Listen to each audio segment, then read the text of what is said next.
Hello and welcome to Embracing the Awkward. I'm Julia Gaffney. I'm Connor Johnson. And I think we still have to say we don't own the rights to that song. We do not own the rights to that music. So, surprise, 3 episodes, 1 month. Woo! Killing it. But we're going to take a slight detour. And instead of continuing down the road of guys suck, girls suck, and then like people suck, we decided to take a break and just talk about life. Specifically, dance. So, part of the reason that we have not gotten some podcast episodes out, well, life just kind of happened, but we've competed in 2. Oh, you did more than me. Connor's done 3. I have done 2 West Coast Swing competitions in the last few months. And life in general. Like we've just been busy and trying to get schedules together. It's just we're trying to figure stuff out one day at a time. We're making it happen. But yeah, so how we ended up meeting was dance back in like October 2017. And the dance is still a big part of both of our lives. So we're like, hey, let's just take an episode and talk about dance and how we've grown through that, like where our dance, I don't even want to say career, where our dance hobby has come from and gone to, and like what we like about it, what we struggle with, all that fun stuff. So hopefully you like it. If not, you can just, skip this episode.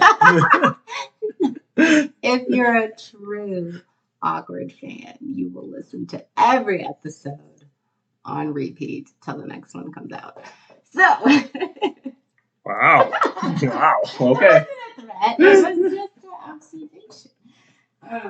Anyway, so Connor competed at 5280 Westival in March. Mm-hmm. And oh shoot, that means there's been 4. Because I also went to City of Angels in California. Okay. And then we both did Colorado Swing Classic. Yeah. And we also both did Swing Time in the Rockies. So it's been fun. Sort of. But Connor crushed it and got first place in novice at 5280, which means that he got enough points and leveled up to intermediate. Woo! And now I'm back at the bottom of the totem pole. No. And I might also add, Julia crushed it at Swing Time and took second at a much bigger event. So I would say that is even more impressive. I'm still novice, guys. So barely. And that doesn't count. Like you're good. You're good. So one of the things that I wanted to bring up was what we started out wanting from our dance journeys and where we currently are, and also leveling up and not turning into a douchebag if your head gets too big with pride of achieving things.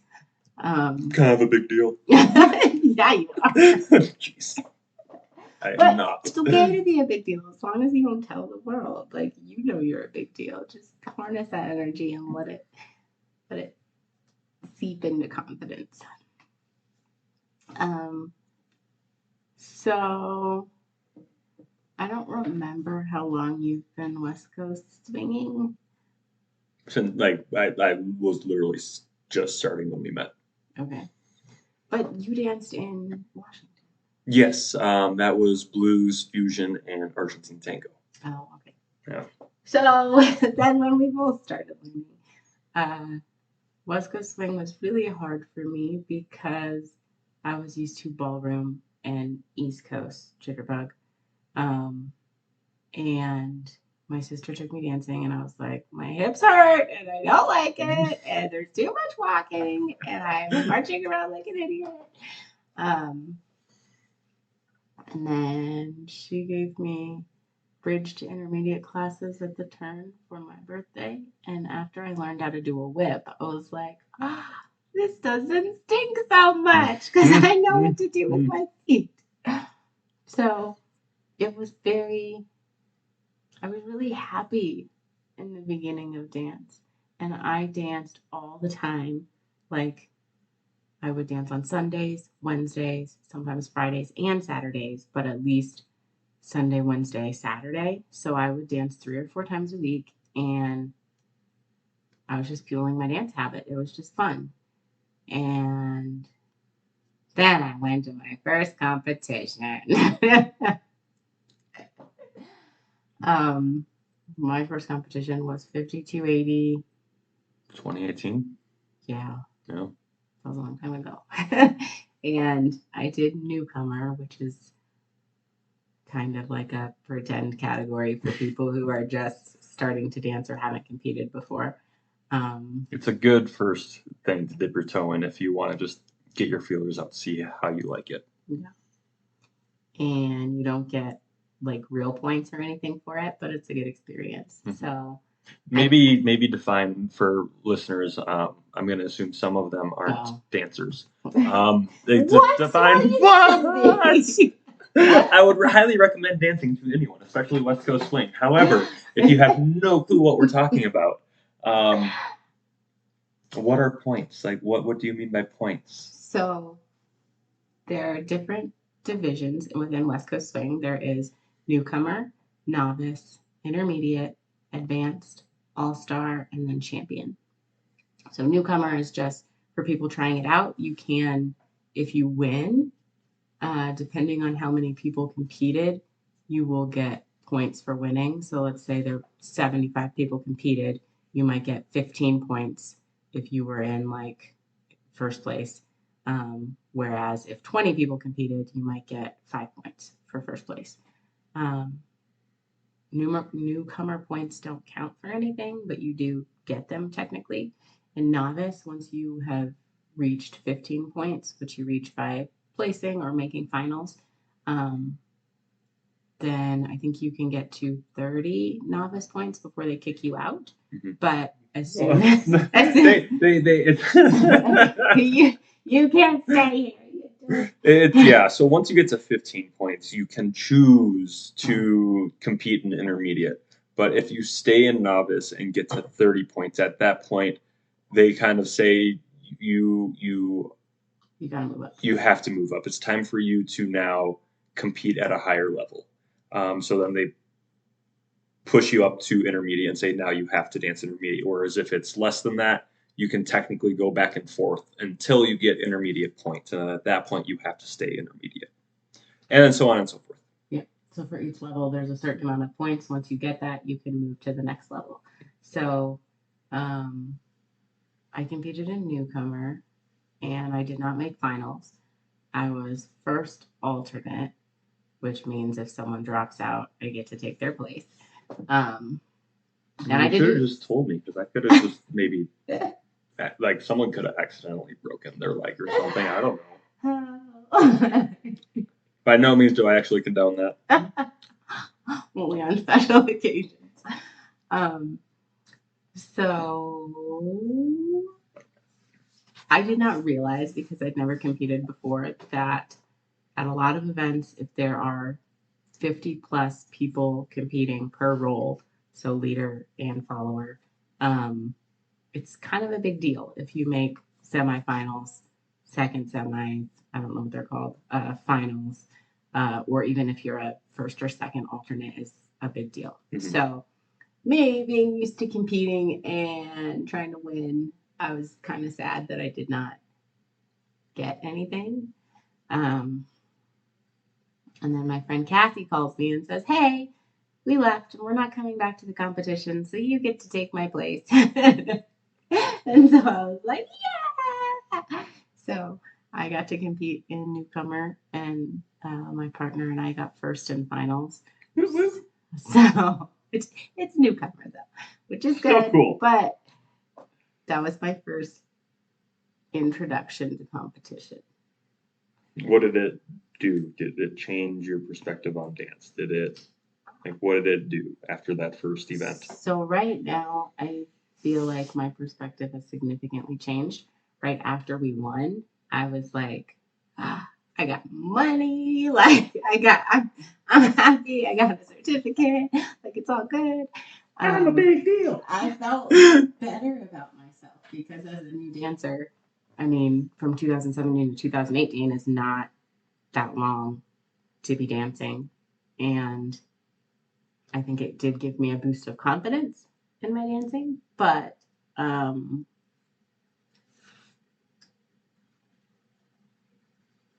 I still felt like a small fish.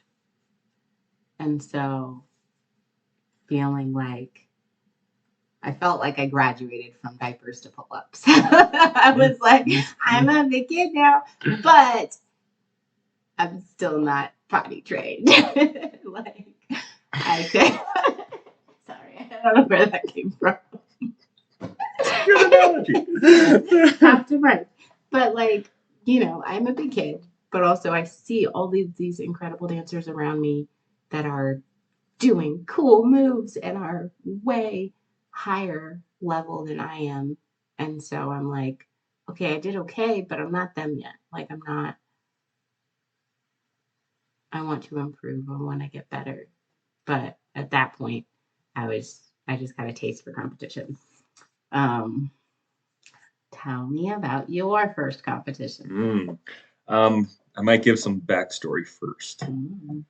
So I technically started dancing in like middle school doing East Coast swing, but it was a lot of just friends going to like it was called the Caves and it was East Coast swing, big band, like what you'd think of like when you hear like the old school Chips Ahoy commercial and stuff like that type of music.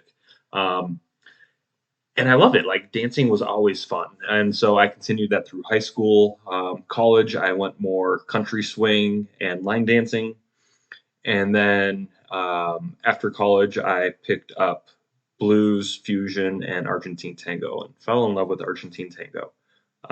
That was like the first dance that I actually really started taking serious and doing lessons and really trying to get better at. Everything else was more just like for fun. Even tango was for fun, but I was actually seeking to get better. Um, then I found West Coast. My first competition was also 5280 in 2018. And at that point, I was just like, I'm a pretty good dancer. I know I'm pretty good. Like, I've been doing this for a long time. Like, I got this. Um, I skipped newcomer and went straight to novice. Made semifinals, which looking back at it now, I was like, holy crap, like that was actually a big deal. Didn't make finals. Um, but I was just like had the thought of like, yeah, I'm still like I'm a good dancer. And then I saw like I had people video me just so I could take a look at like how was my dances, how were my dances. English is hard. Words are hard. And I watched my videos and I was just like, holy crap, I suck. Oh, no. Like that's really what I look like. Like, oh my goodness, I'm terrible.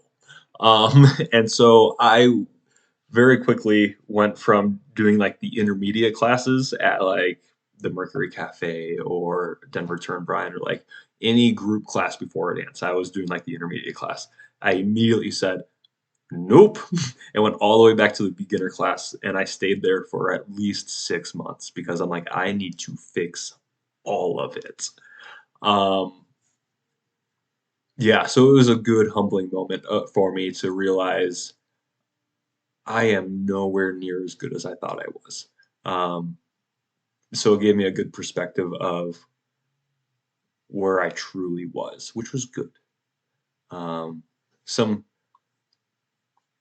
other crap came up later, which I'm sure we'll get to. But so for my first event, absolutely loved it. It is what made me fall in love with West Coast. Like my first event was fantastic.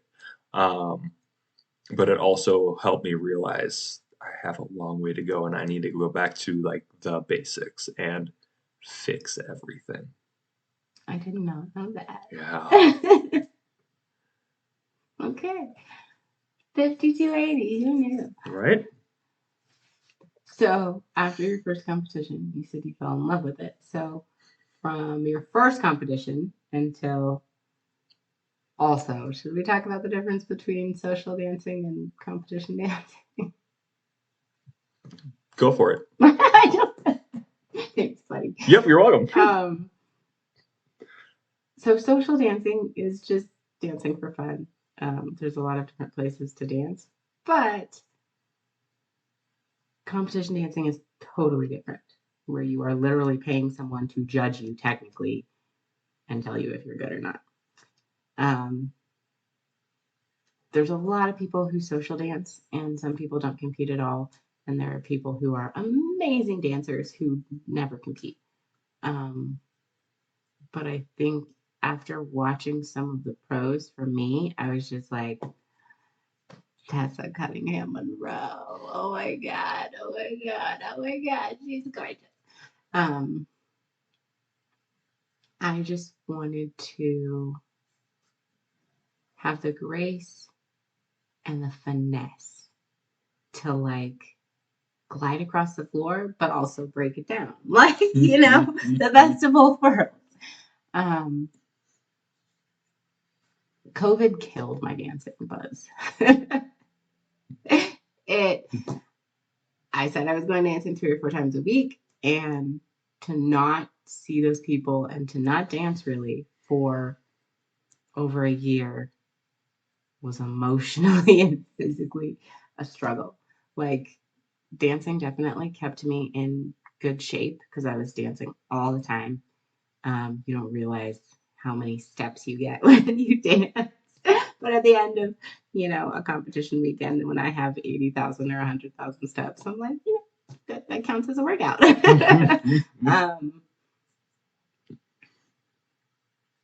I would say the dance community is very social, and it is a community that when you get to know people, if someone's missing, you notice. If you want to dance with someone and they're not there, like, we are a community and a family, and we try to look out for each other. So COVID was really hard around that. And then after that, at the end of 2021, I had rotator cuff surgery, and I was in a sling for 2 months, and I could not move my arm for the first 4 weeks. So people were just getting back to dancing after COVID. And I was like, well, I'm one-armed, but I'm going to go. So I talked to people. I tried to hang out. I danced one-handed with some people, but maybe we'll save it for another time. Being a broken dancer is hard. And for people who have had injuries or surgeries, there are people who said no, they didn't want to dance with me because dancing with one hand was too hard. And I was like, well, screw this. I'm going to go home and cry. Like, I did love dancing. So not being able to dance was harder than I expected it to be. Because dancing was my release. If I had a bad day, if I was angry, sad, whatever, I could dance it out. And it honestly did make me feel better. And I think I realized that during COVID how much dancing meant to me when I didn't have it. Your turn. Yeah, I'm going to piggyback off of that, but then I'm going to go back a few years as well. COVID destroyed me. So I struggle with like severe depression. And it's been like that for almost a decade now. That's crazy. One of the very few things that does help me cope is dance. And when dance went away, I tanked hard. Like 2020 through 2022 were some of the darkest years for me because I didn't have the outlets I needed. And that was difficult. I'm glad it's back. I'm glad you're back. With that, I'm going to now go back to 2019, I believe. Um, so I started working on basics, getting things cleaned up. Are they better? Absolutely. Are they where they need to be? Absolutely not. Like there's still a lot of things I need to fix. Most importantly, my posture. I need to fix my posture.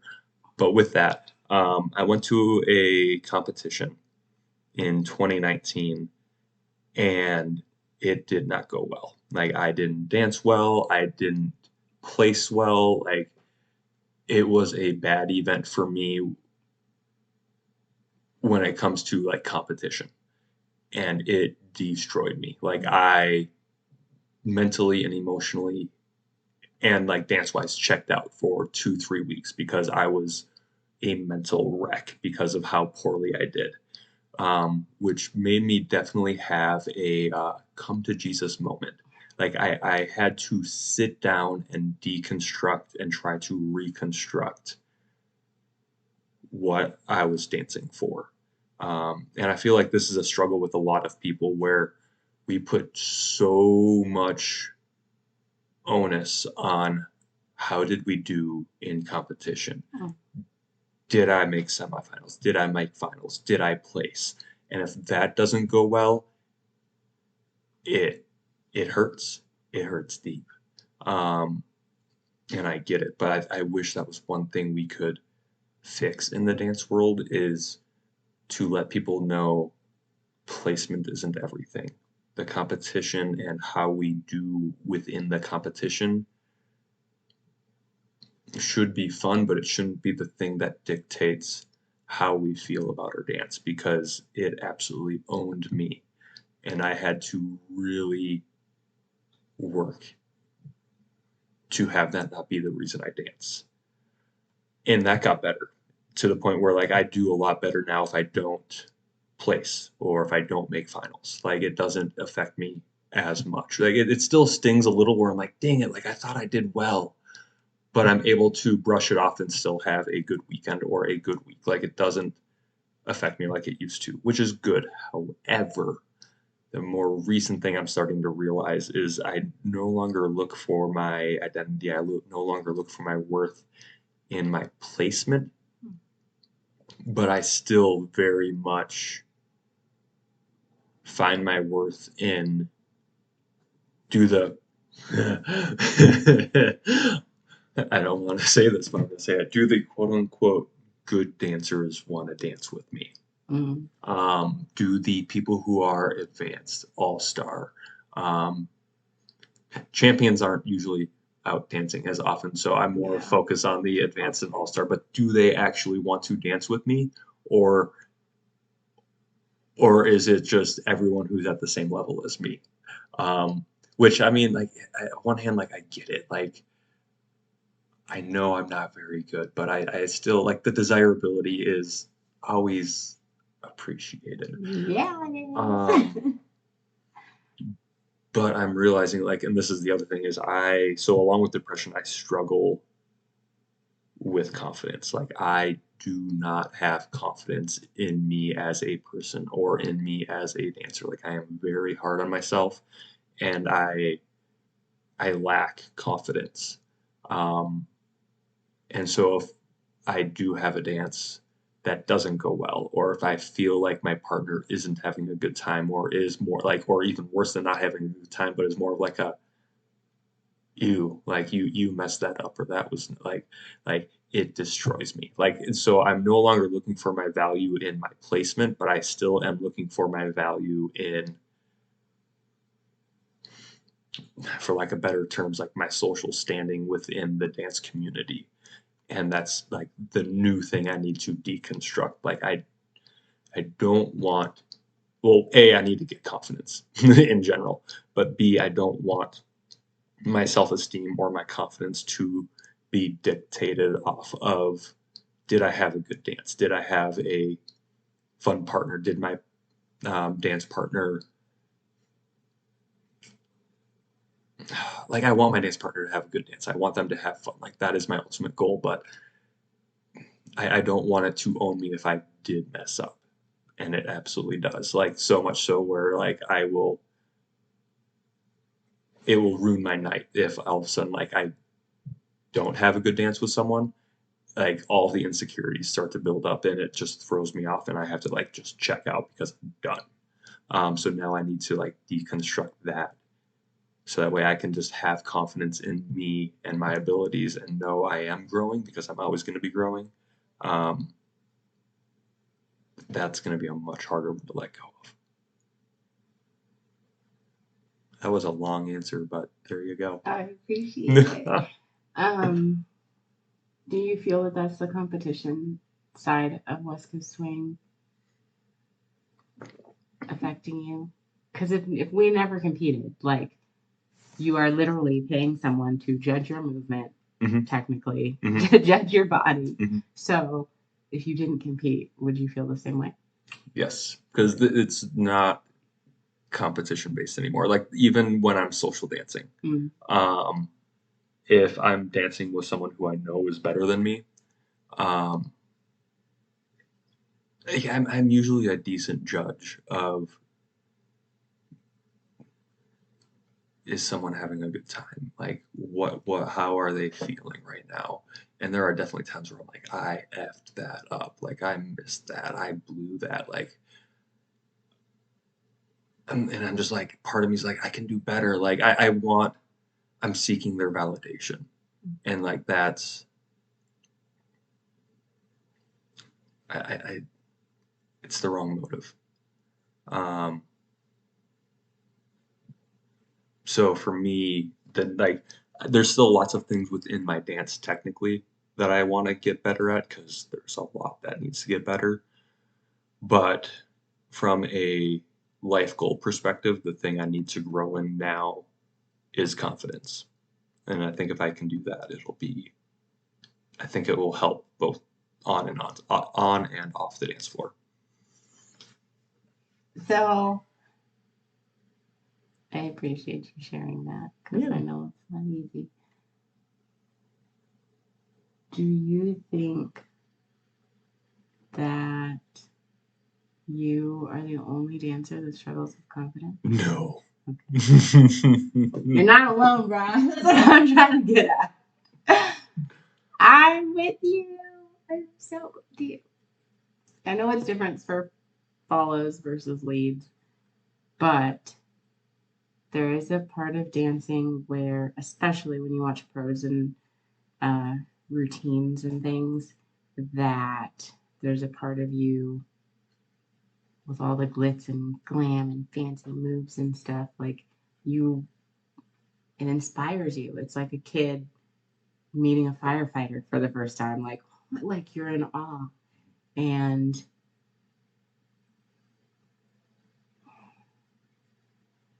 dancing is very personal, and it is your personality, your personal style, you expressing yourself.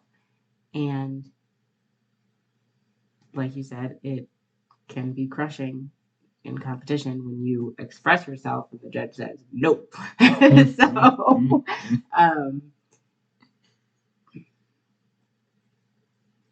I think that's something that all dancers struggle with, is finding that confidence of, yes, I want to be technically good, I also want to be fun, and I want to be a fun dance partner for everyone, but I'm going to express myself and add my own flavor and flair, but I need to be technically sound, but adding it all into one and still maintaining your core of who you are is difficult.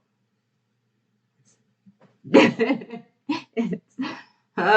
twist you inside out. Long process. It is. Yeah. And I don't know that anyone ever arrives at the end of that journey of like, I'm 100% confident I can dance every single day without any insecurities.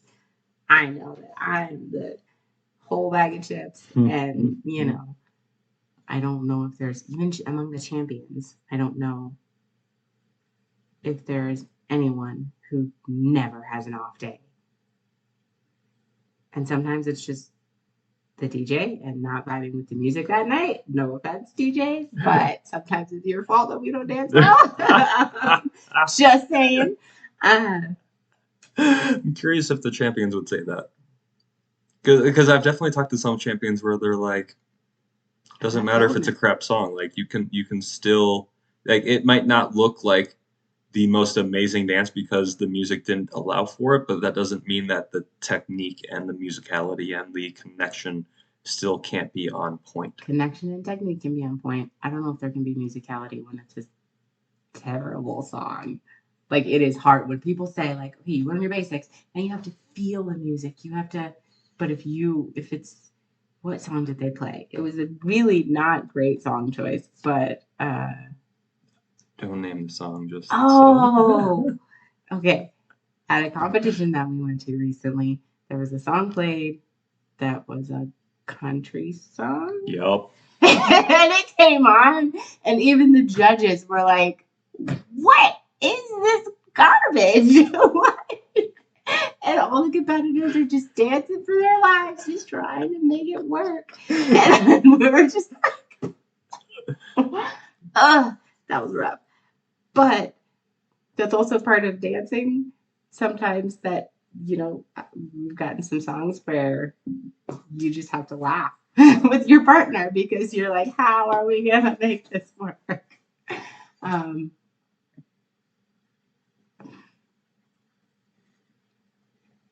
I don't know. I'm gonna tangent. Do it. Cool. Um, so I would concur with you. The thing I really love, and I don't know if this is everywhere, so I'm gonna have to make it specific about the Denver community, but I really do feel like we are a community. Like, do we have further to go? Yeah, but I do feel like we are growing together. We aren't just showing up for dance and then leaving, like, but we are actually truly becoming friends, and we are forming community, and we are there for each other when we need it, and we're fostering more of an environment than just come and dance. We're fostering a, like, we are family. And that did not happen before COVID. I would say to a small degree, like some people were friends within the dance community, but after COVID, when a few dance places were opening and having dances, that the one place that we could all come to and go to and get out and see friends and have our sanity was Omni Ballroom.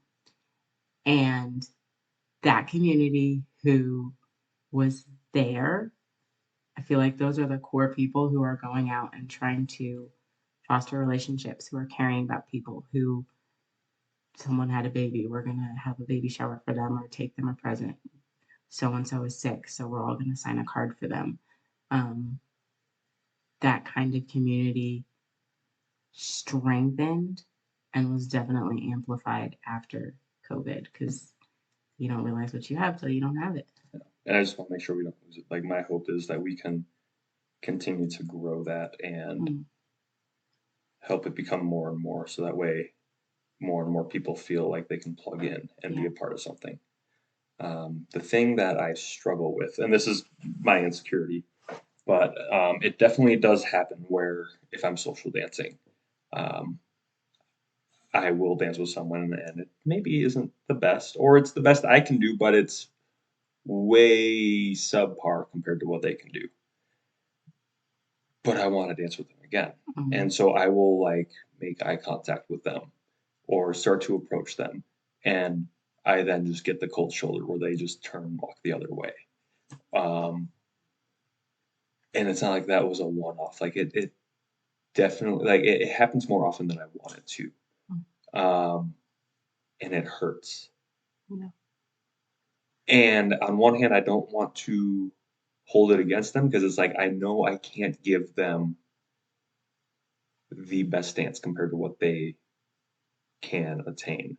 But at the same time, it's like my goal is to eventually get to that point where I not that I'm going to walk away from someone, but get to a high level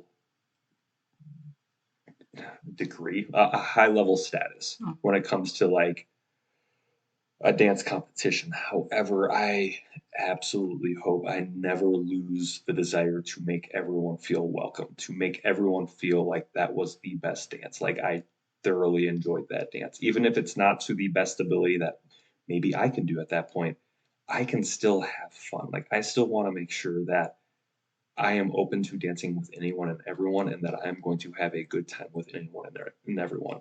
Mainly because I already I know what it feels like to be walked away from. I know what it feels like to feel lesser than, and I don't want anyone else to feel like that. Preach. I love that. And I am trying to implement that in my own dancing. Um, so I asked my boyfriend at Colorado Classic, who do you not want to draw? If you made it to finals, who would you not want to dance with? And we both answered that question. And I was like, okay, go dance with that person. And I want to do that and to dance with everyone until there is no one I wouldn't dance with. I want to, as Angel Figueroa said, it's a partner that you wanted. It's a song you always wanted. No matter who it is, no matter what it is. This is your moment. And I think there is some opportunity for your head to swell as you progress in dance.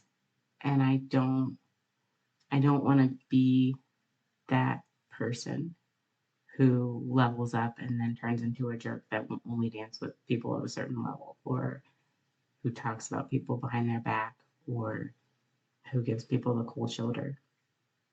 Even in the beginning of my dancing, there was an all-star in Denver, and I asked him to dance a couple times, and every time he would be like, next song, next song, next song. 3 years later, I still never danced with this person. And it would have made me feel a lot better if he'd said, like, um, sorry, I'm in the middle of a conversation, not right now. Like, tell me no, because that makes me feel better than like, next time, next time, next time, because then I know that you're actively avoiding me. And it's hard, especially as a new dancer, to get up the courage to ask people to dance. There's a lot of people who struggle with asking people to dance because it's hard, it's intimidating. What if they say no, which sometimes they do? Um, How do you not take that personally? it's hard, Right? but also we teach you're allowed to say no. Mhm. There are some people that I say no to on a consistent basis because I know that they are rough and they will hurt me if I dance with them.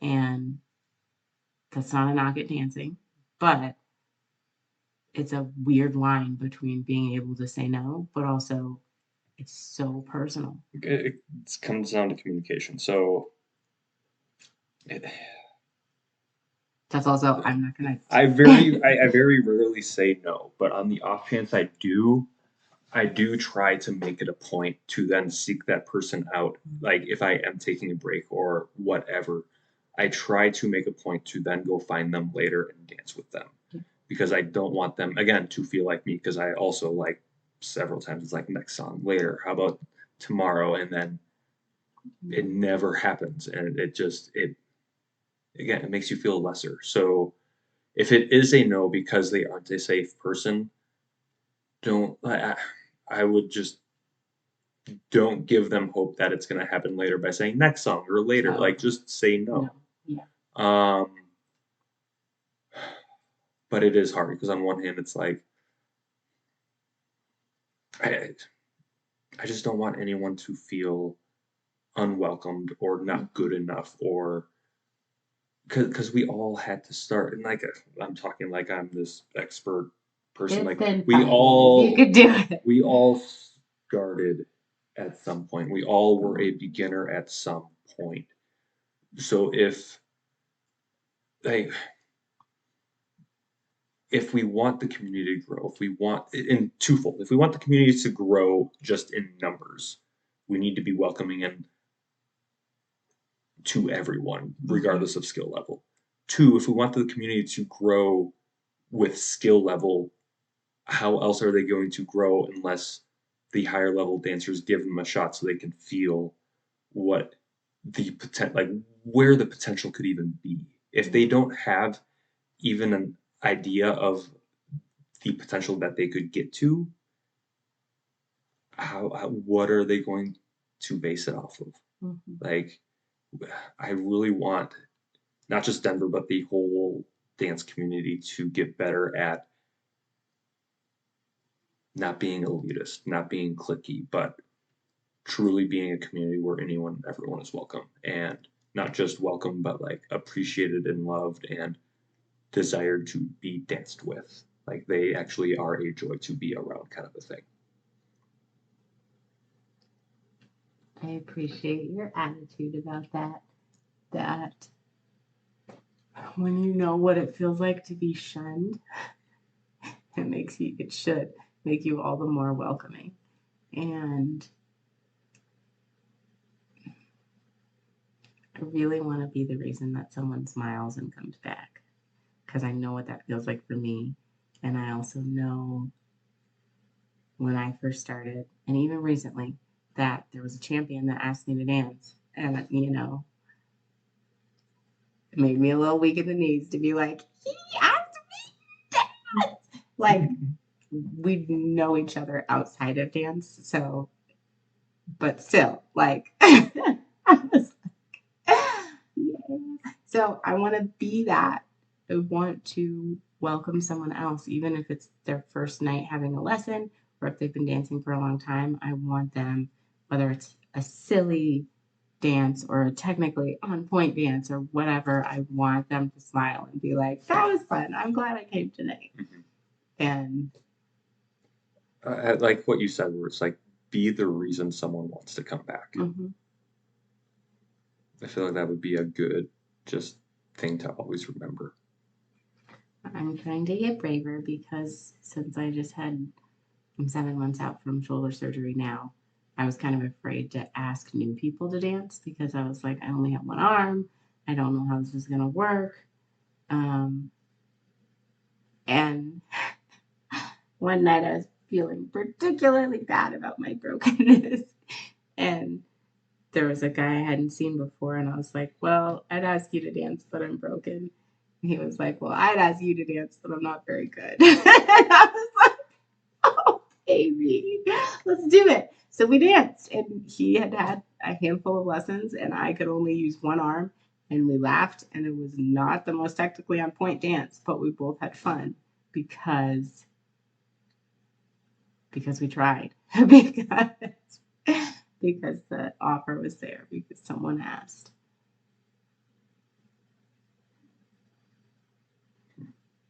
I like dancing with you. I like dancing with you too. But yeah, so I don't know, we're at 43 minutes. Oh gosh. Right? Get to know a little bit more about us, so hopefully that's a good thing.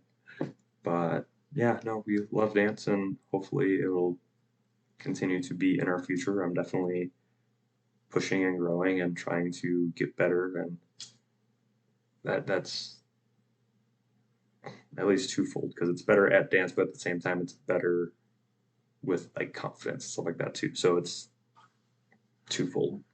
It's a journey. Yeah, it definitely is a journey, but we love it and it's challenging and it's worth trying. So if you don't do West Coast Swing, I would challenge you to get out and at least give it a shot.